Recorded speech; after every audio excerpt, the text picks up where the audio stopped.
అన్న మనం గత కొన్ని రోజుల్లో చూస్తున్నాము సోషల్ మీడియా మొత్తం చక్కర కొడుతుంది. ఏమని రంజిత్ పెద్ద స్కామ్ గుడ్ల స్కామ్ చేస్తుండవి అని. దాంట్లో ఏం లేదన్న. గుడ్ల స్కామ్ అంటే ఏంటంటే ఇప్పుడు ఈ గుడ్డు అనేది మనకు అంగన్వాడీలు ఇస్తున్న గుడ్డు. ఇది అంగన్వాడీలు ఇస్తున్న గుడ్డు మనకు. ఇంకో గుడ్డు ఇక్కడి ఇది బయట మనకు కిరాణా షాప్లో కానీ చికెన్ షాప్లో కానీ దొరికే ఎగ్ ఇది. అయితే ఇది ఉండే డిఫరెన్స్ ఏంటంటే ఈ చిన్న ఇప్పుడు ఈ ఎగ్ బయట మార్కెట్లో రిలీజ్ చేసిన అనుకో కిరాణా షాప్లకి లేదా చికెన్ షాప్లకి సేల్స్ తక్కువ అవుతాయి. ఎవరు కొనరు. ఈ చిన్న గుడ్డు ఎవరు కొంటారు చెప్పు.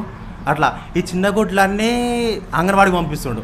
ఈ పెద్ద గుడ్డు మాత్రం బయట ఇది దీంట్లోనే డిఫరెన్స్ ఇక. అయితే దీనికి ఒక ఎగ్జాంపుల్, ఇప్పుడు మనం ఏదైనా మీల్స్ తిన్నకి పోయినాం అనుకో అన్న, మనం ఎక్కడ మీల్స్ తిన్నకి పోయినాం అనుకో, కొన్ని దగ్గర 100 రూపాయలకు ఇంతే మీల్ అని ఉంటుంది, కొన్ని దగ్గర అన్లిమిటెడ్ అని ఉంటుంది. అట్లా ఇప్పుడు మనం ఏదైనా ప్రిఫర్ చేస్తాం. పబ్లిక్ ఏది ప్రిఫర్ చేస్తారు?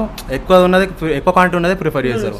ఇప్పుడు దీని అంగన్వాడీలో ఎవరు అడుగుతారా గింత చిన్న గుడ్లు ఇచ్చినవని? ఎవరు అడగారు. అట్లా ఇప్పుడు షాప్లో అయితే ఈ గుడ్డు దీనికోసం అడుగుతారు, ఎందుకు ఇంత చిన్నది ఇష్టం షాప్లో అని అడుగుతారు. అట్లా ఇదే గుడ్ల స్కామ్ అంటే ఇదే అన్న.